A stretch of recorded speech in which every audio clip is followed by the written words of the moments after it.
In a significant legal development, the Sixth Circuit Court of Appeals has invalidated the FCC's net neutrality rules, stating that the FCC's regulatory heavy-handed regime lacks the authority to regulate broadband internet services as common carriers. This decision follows the Supreme Court's recent elimination of the Chevron deference in Looper-Bright, which previously allowed courts to defer to federal agencies' interpretation of ambiguous federal law. The court's ruling will effectively end the FCC's efforts to enforce net neutrality, which aim to prevent internet service providers from discriminating against certain types of internet traffic. The Sixth Circuit Court of Appeals noted that it would no longer afford deference to the FCC's reading of the 1996 Telecommunications Act, given the Looper-Bright Enterprise ruling.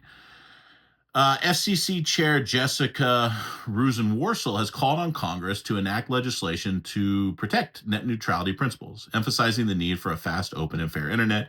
Conversely, Republican Commissioner Brendan Carr and former FCC Chair Ajit Pai has praised the ruling as a victory against regulatory overreach.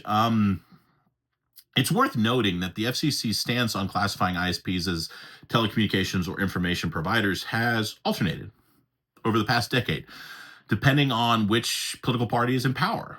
And the court even noted that applying Looper-Bright means we can end the FCC's indecisiveness. And, while you might not agree with this ruling, I think you can agree that this flip-flopping back and forth has benefited no one. And this is the whole point of Looper-Bright now, is that it's the Congress's responsibility to act on this.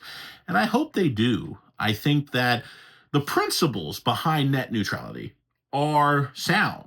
This idea that we as Americans should be entitled to a unrestricted access to the internet, that it shouldn't matter whether I am uploading a video to YouTube for my business or streaming something on Netflix or using Office to conduct business or playing a game. It's like the internet traffic itself. It shouldn't matter. There shouldn't be a throttle. There shouldn't be levels and layers of differences based on the data or type of service that you're using. That it should be our choice and our ability to control what our bandwidth is.